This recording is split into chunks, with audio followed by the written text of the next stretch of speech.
2016, Lisa Grant has been a real estate agent and broker here in the Lowcountry, flipping houses all over the area.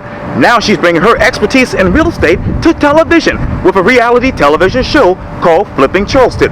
I talk one-on-one with Lisa about the show and the state of real estate here in the Lowcountry for this edition of Quintin's Close-Ups. And if you haven't already, subscribe to my YouTube channel and like Quintin's Close-Ups on Facebook. Lisa Grant, welcome to Quintin's Close-Ups. Thank you. Thank you. Oh, you're very welcome. You know, you're an entrepreneur, an inspirational speaker, an author, a realtor. And from my understanding, you are now a part of a business up-and-coming reality show called Flipping Charleston, which is old homes purchased, renovated, and sold by Homely Homes, and of course, your company, CB Homes. Well, let me ask you this, Miss Lisa. What got you from literally flipping houses to now being on a reality TV show? Well, I'm always creative, and it's just something, it's a lot of drama that's happening in the office, a lot of fun and excitement. And I just, spoke with my business partner and my team, and I said, let's try to turn this into a reality show because it's a lot going on in here. So what exactly is going on with real estate here in Charleston?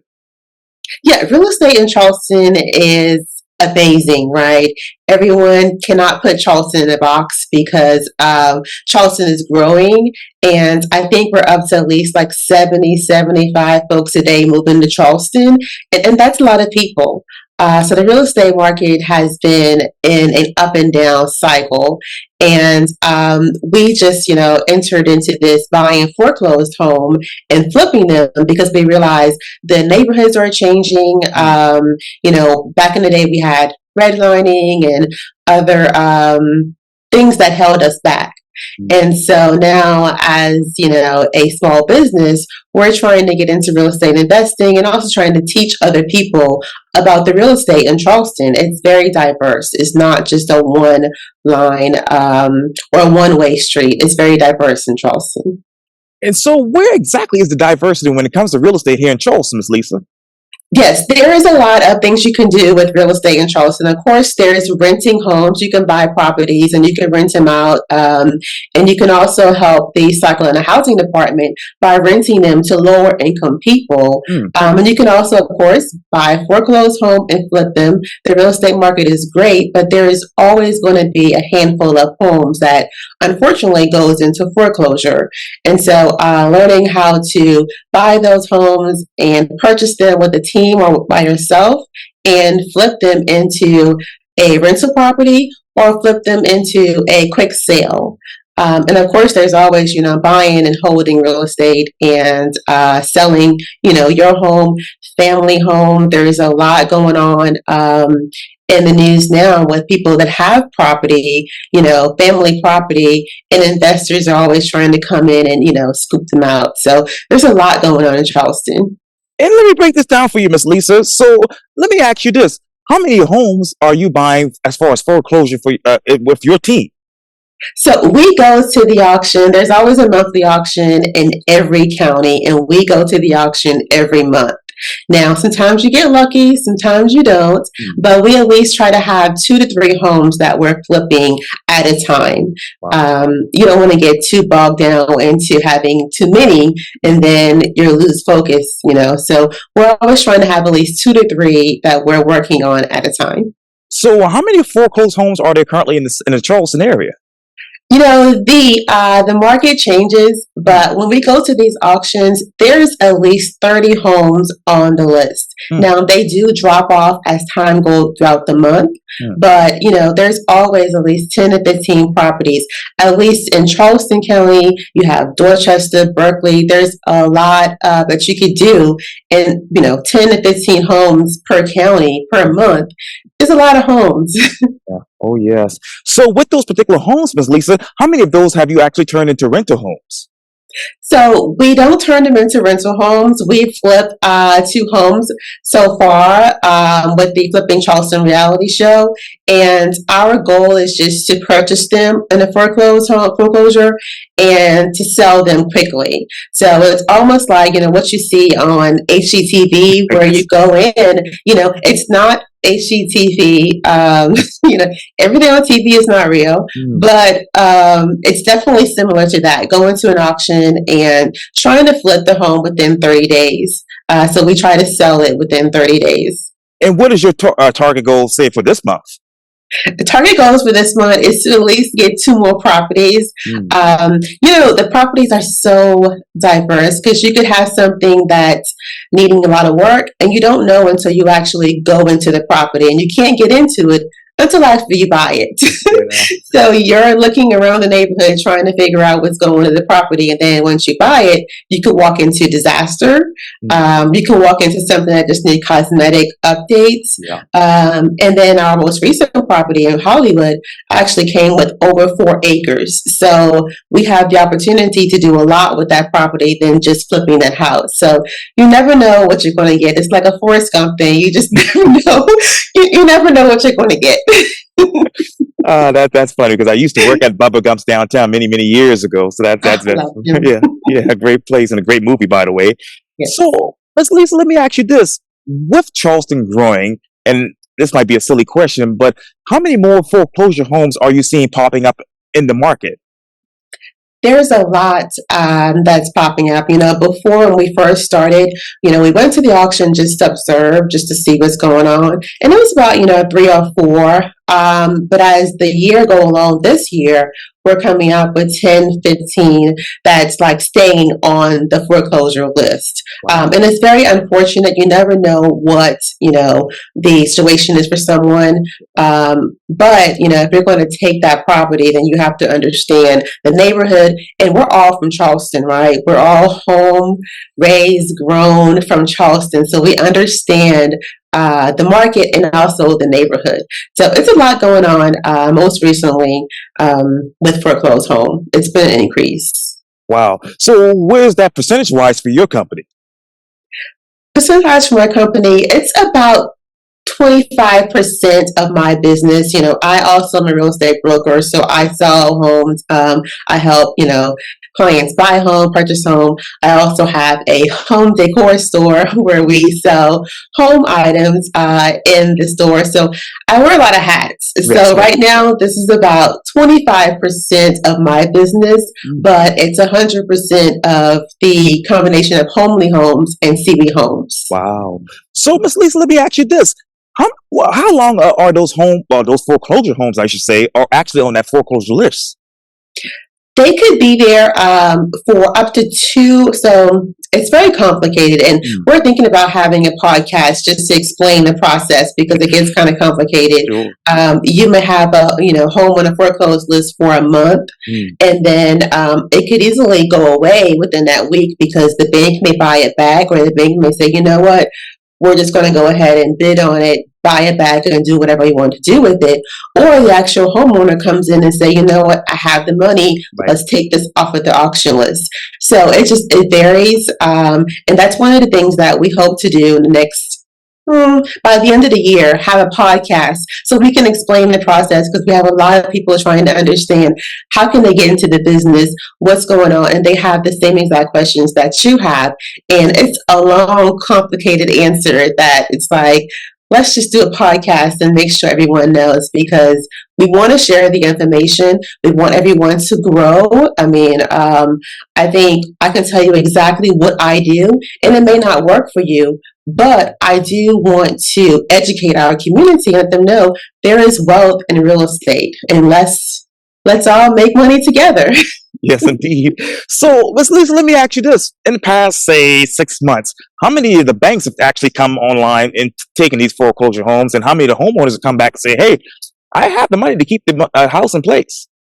It's very slim. There's normally 1 or 2 foreclosed home that comes off the list. Now you have until they come up with the list at least a month before. So you have a month to review the list and see what's going on and review the history of the property and the neighborhood. And that's normally what we do, is we take that knowledge of real estate and just review everything. But we keep checking that list every week because, 1 or 2 may drop off that you really want because the owner came back or the bank came back. And also, I would say the bank, the lender, I said the bank, but the lender or the bank will be at the auction. So sometimes they are bidding also that day. So it's a lot of competition. The room is always packed. I mean, it's just, I would love to show you guys just one auction so you can see how tense it is. The room is very tense. And so, how many auctions are there in a year? Every month they have an auction for Charleston County, Mm. and we haven't ventured into Berkeley, but every county has an auction every month, and it could be two depending on the location because some homes are not within the county district, some are, so it's very at least two auctions per month that you can go to. Wow. So, Miss Lisa, let me ask you this. You talked about obviously there's a lot of wealth in real estate. Where exactly is it here in the Lowcountry? It's everywhere. If you drive down the street, I love where I live. I work where I live. And when you drive down the street, and any house is opportunity for investment, whether it's someone who passed away and the family just don't know what to do with the property, want to sell the property, or whether it's just someone that moved out of state and they're like, you know what, I just don't have time to deal with it, let's just go ahead and sell it. Whenever you buy land, there's vacant lots everywhere. So I think we need to open up our minds to see that real estate is all around us, whether it be residential, commercial, lots, land. It's everywhere in Charleston. You just have to know where to begin. And what is the top rated right now, residential or commercial? I'm sorry, what was that? And so right now, what is the top rated? What are most requested? Is it residential or commercial? Right now it's residential. Right now we only do residential. Okay. We hope in the next 2 years to tap into the commercial, but right now it's residential. I think COVID has changed some things in the market, but Charleston is very distinct in that everyone wants to be here. Whether they want to work here or live here, they want to be here. And so you talk about the people who wanted to be here, and then of course you had, as you mentioned, some people moving out of state. How many of those people are actually moving out of state and selling their land? So moving out of state, I don't have the exact numbers for that, but there's a very slim chance when someone moves. I've had 10 clients, around 7 to 10 clients this year who has moved out of Charleston. They've either moved to Greenville, Spartanburg, but they stayed in South Carolina. Sure. And they got rid of their property. But then, for every one person that moves away, I feel like, there's 100 that comes back or comes to Charleston. So I know that ratio is very slim for folks moving out of Charleston. Charleston is a great place to live. Believe it or not, it's a very affordable place to live. I know for the folks that have been here forever don't see it that way, but I've lived in DC, I've lived in Virginia. I know that Charleston is a very affordable place to live, and everyone up north and out west understands that also. So what are the typical house prices right now here in Charleston?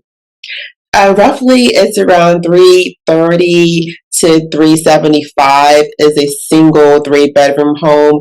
And just in comparison, before COVID, that was around $275, $250. Wow. And now homes that in that price range are going, for $350, $375. So that's the big difference between before COVID and after COVID. And as you just mentioned, a lot of people are moving to Charleston. So where do you see that home price cost going up in the next 5 years?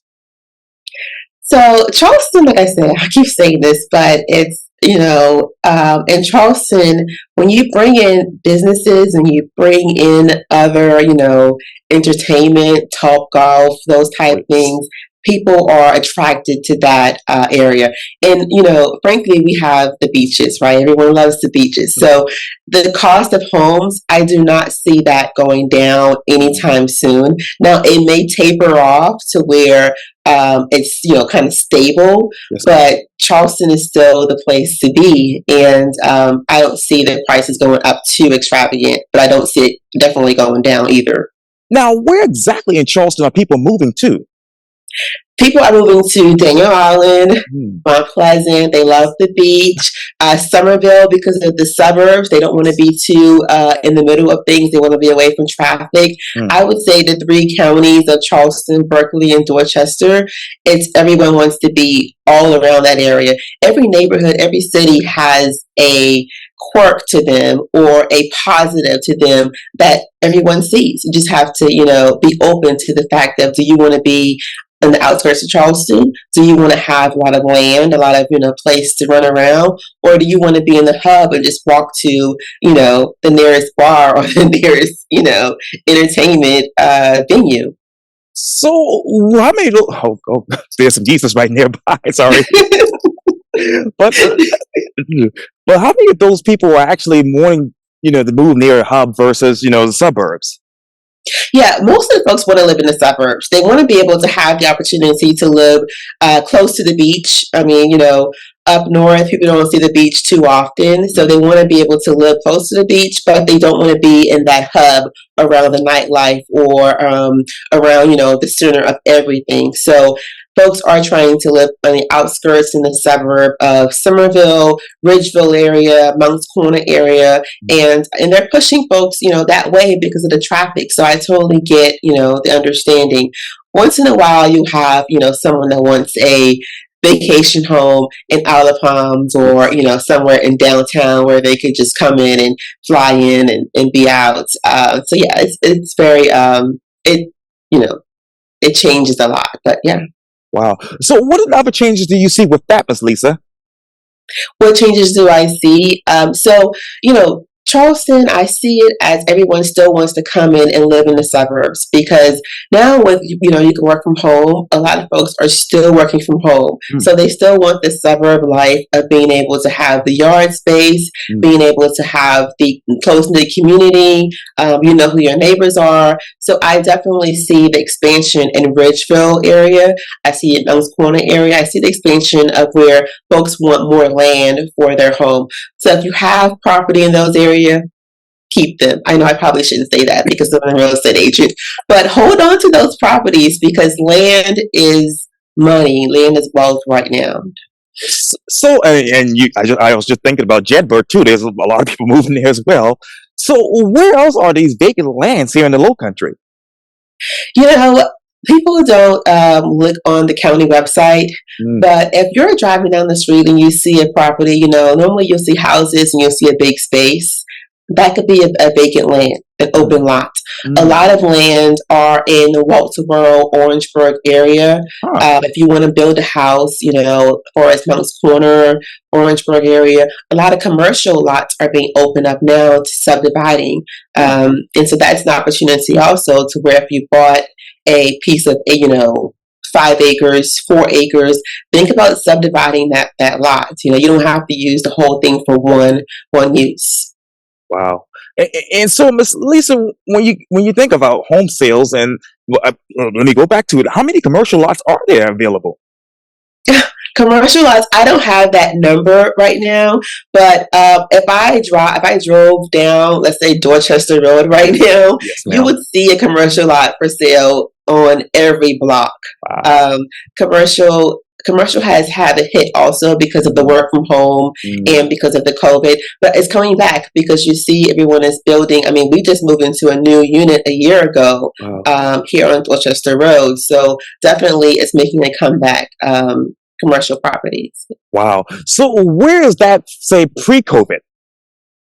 Pre-COVID, everyone was working in an office. So, there was no problem trying to sell an office area or a retail spot or land to build, the next shopping center, right? Yeah. Right now, I think folks are kind of wary as far as what's going to happen. There's we also ship items online too. So we have customers online that order products and they'll even step foot into our store. So it's a lot of folks who want to buy commercial lots and build their, their store, their small business. But then again, it's like, is it worth the money? Because folks are online purchasing items and doing most of their, business online. Wow. So, what are the items that they're actually purchasing online? I'm sorry, what was that? Yes, ma'am. What are those items that they're actually purchasing that is online? Well, so for example, we have a home decor store and we have pillows, we have lamps, we have wall art. The first thing when you want to buy a lamp for your home, the first thing you do is grab your phone and you're like, blue lamps, let's look at blue lamps. Yes, And so ma'am. instead of going to the local store and trying to spend all day trying to find the perfect item, they're actually just on their cell phone Googling, pillows, whatever you want to buy for your home. You're able to just sit there and research it before you actually purchase it and actually compare prices too. Wow. So what are those prices right now for those type of items? Like, the couches, like we just got a couch for our house, but we just moved into our first home. But, all of those things, the lamps, curtains. Yeah, inflation has definitely done its work on us, as a retailer, someone that, sells wholesale items.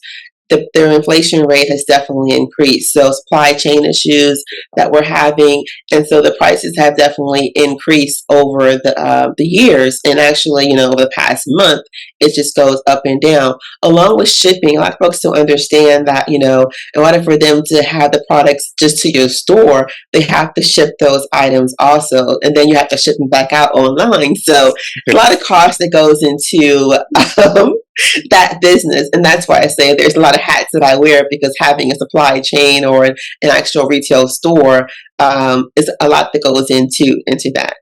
And when you think about supply chains and real estate, what are the main issues still today? The main issue still today is getting the construction. When we're renovating houses right now, and just getting in that lumber, getting in that drywall, getting in the materials to actually make your home different.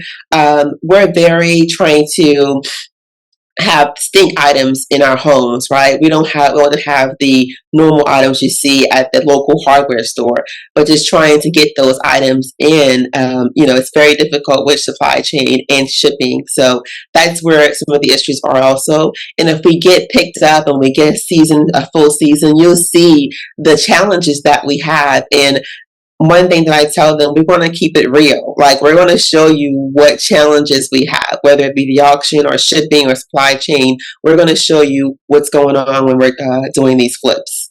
And speaking of which, let me get back to flipping Charleston. So, Miss Lisa, let me ask you this: in what way will the cast member stories be sustainable, but also subvert expectations?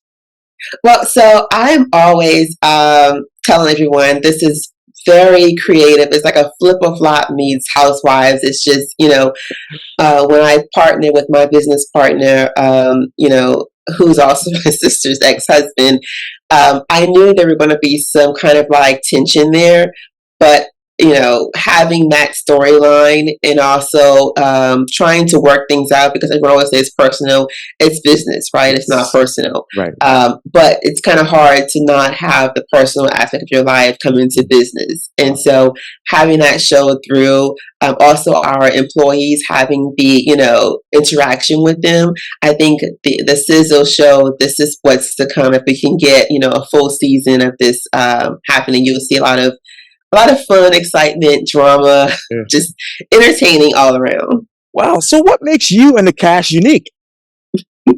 Well, what makes us unique is, like I say, Charleston has had several reality shows here, and I have not seen a show like our show in Charleston yet. It's very, it's diverse in Charleston as far as the people. We are not just, African American owned business selling houses, but we're also doing other things in the community. And I think it's great for folks to see that we're not just one way. We have a lot of things going on. And so that's the change that I see, or the difference with other reality shows in Charleston, is that we have a story to tell, and it's opening up people's eyes to see that we are different. We're unique. We're trying to build this generational wealth. We're trying to right the wrong that's been happening for years with redlining. And so it's a lot of aspects that goes into this show. So what are the wrongs that you all are trying to make right with real estate? Well, redlining is something that has caused a tremendous effect, not only in Charleston, but in the United States, right? I mean, it was a point where we couldn't buy in certain neighborhoods. And you see that trickle down into the future generations, where they still have the mindset of, no, we can't do this, we can't do that. It's almost like they have erased the redlining laws, but it's still happening. We still have the fair housing laws that we have to abide by. So righting that wrong, there's also a lot of, like I said, investors coming in that's trying to take, heirs' property, and we're trying to show them what they could do with that property versus, just caving into an investor. Um, Gentrification. I mean, there's a lot of neighborhoods that were Black neighborhoods that's turning into, now there's Starbucks, now there's, a lot of different aspects where we try to get those people, those, companies to come in, and they weren't having it. And now they're trying to change and push a lot of folks that's been there forever, trying to push them out of their neighborhood. So, Miss Lisa, what can people do right now to save their property from these investors? Well, the first thing is know your rights. Know that you do not have to cave in. They could build all around you, but you do not have to say yes. Mm. And also, just consult with your family. Make sure you have everyone on board to say, this is what we plan to do, and this is what is going to move forward. Because, of course, everyone has to, leave this earth someday. And you want to have a plan. You want to have something for the property that says, this is how we're going to handle the property for future generations. Don't just leave them, basically clueless as to what to do with the property, because they will cave in with those investors. And also contact your real estate commissioner. Let them know what's going on. What can we do to ensure that they do not encroach on our property? And what are those hidden things that people really don't know about this process that they should know right now? So what are the hidden things that they don't know? When someone comes to buy your property, you can ask questions. I think a lot of folks do not understand that you can interview them. You can ask questions. And if they don't want to answer your questions, then you close the door. You don't have to. Some folks come in, they portray this, I'm an authority type person, when really they're just your neighbor, probably just wanting to buy your property, So don't let them intimidate you. Ask questions, make sure you understand who they are. Go to your local county council boards, go to the meetings, make sure you know what's going on in your neighborhood. Be involved and be active. Yes, ma'am. So going back, obviously, to what you talked about earlier, generational wealth, what is the state of that? The state of generational wealth. I'm excited because you've seen a lot of TikTok, social media, a lot of memes, a lot of posts. And I say just saying that word and getting the conversation started is something that's amazing, because that's something that we have never heard of, or at least growing up, hasn't been taught to me what to build that wealth. I've always seen my parents struggle to just pay the basic, water, light bill, home, mortgage, clothing, things like that. So they never sat down with us to say, this is how you build credit. This is how you can buy this property. This is what you can do with it. How you can actually, lend. You can actually borrow money from your property, the equity in your property, to do this, to do X, Y, and Z. All of that is generational wealth. Trying to make sure you understand this is how you build, generations, your grandkids, your great grandkids. If you buy a piece of art, this is wealth. We didn't have that growing up. And so I think it's great that we're having the conversations. I think social media is great for something like that, because it shows you examples of what generational wealth could do. Again, buying a piece of art, I see Jay-Z, Beyonce buying art, and we're like, oh, I didn't know you could buy art and it could be worth this amount. No, but then having that conversation and you can have it just on your phone is amazing. Yes, ma'am. So where exactly is generational wealth happening here in the Lowcountry? In the Lowcountry, my business is very family oriented. I have 5 sisters, 2 brothers. My business partner, Curtis Davis, has his sister involved. So that's the basic, right? That's just starting to get your family involved with your business and opening up that restaurant, making sure it's a sustainable restaurant, having, real estate, and just being able to buy stocks and bonds and be able to say, this is what I have, and I'm leaving it to my kids, my grandkids, but also sharing the knowledge. Sharing that knowledge is important, because you have to let folks know what's going on. Share the wealth, share the knowledge. Absolutely, absolutely. And you talk about obviously your business being a family oriented business. Obviously, the reality show is going to be taking up much of your time now. So, in what way, Miss Lisa, will the tone of the show be clear, appealing, and consistent? Well, so we have about 8 episodes that we have written out. Wow.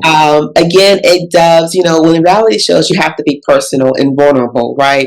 And I opened my whole life up to this show. I have episodes where I'm sharing things with my 19-year-old son, trying to bring him into the business Sure. also. So it's just, you have to be vulnerable. There's a lot going on personally. And again, like I say, there is that education that folks need to see and understand, that we're not saying that you're going to get rich off of, a couple of properties, but we're going to show you how you can at least make some profit on these properties. And sometimes you don't make profit. Sometimes it's a loss, but it's a learning lesson. So being upfront, being real, and showing the true identity of flipping homes in Charleston is what this show is going to be about. So, how do you make a profit, Miss Lisa? How do I make a profit? Well, I am an investor with my business partner, and we go in on our houses 50-50. We split profit 50-50, and also, whatever losses we have. So that's how we make profit on flipping houses is, you go in and you buy the properties together, and then you start with the construction, and then you sell it. Wow. So, with this identity that you all want to have for obviously flipping Charleston, what exactly is your target demographic? Our target demographic is between 18 and 50 Okay. year olds. We're trying to start, young with the youth so they could see people like them on TV that's actually flipping houses and have, a business and are actually doing things legally and, just doing things the right way. Sure. So 18 to 50 is our demographics that we're shooting for. And how many of those people, I mean, from 18 to 50, I mean, how many of those actually are selling flipping houses today in the Lowcountry? Well, so I don't have that number, but we did our research on the ratings of Flip or Flop HGTV, Right. and the ratings are high. At least, over 1 million people watches HGTV channel Mm. in Charleston alone per week. Wow. So if you're watching reruns and you're watching, sometimes some folks have it on HGTV like the whole day. So, when you walk into that, that car dealership or that store that has it on a set channel, that's ratings for that TV channel. Also, we looked at reality shows. Right.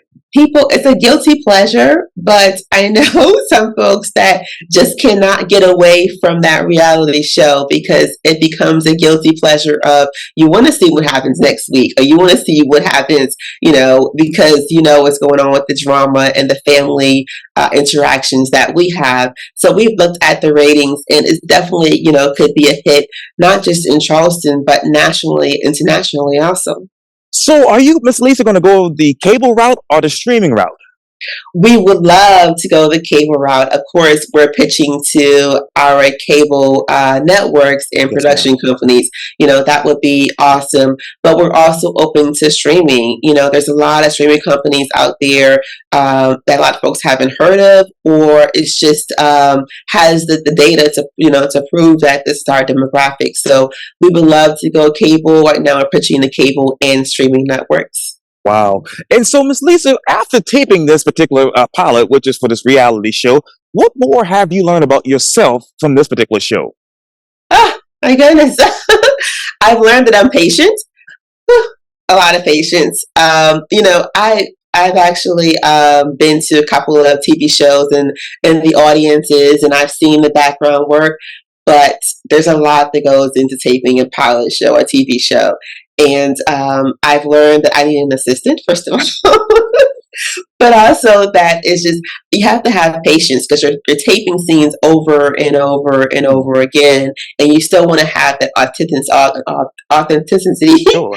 You still want to have it be authentic, So it's just, I've learned to be patient. That's something that I'm still learning, but yeah. And so, what more have you learned about real estate from flipping Charleston? From flipping Charleston, I've been in real estate since 2016, and what I've learned is that not a lot of folks know what I know, right? Mm, And as a real estate agent broker, you may think that your knowledge is just like everyday knowledge, but it's not. So being able to teach others and be able to show that this is what happens in the real estate market, this is what you need to look out for. This is what not everyone is going to like your style, your design in a home. So you want to be very neutral, but sure. yet be also, distinct in some things, unique. I've learned a lot as far as what other folks don't know. Yeah, that's exactly right. Real estate agent, broker, entrepreneur, speaker, and soon to be reality TV star, Miss Lisa Grant, thank you for your time here on Quintin's Close Ups. Thank you. I appreciate it. You're welcome.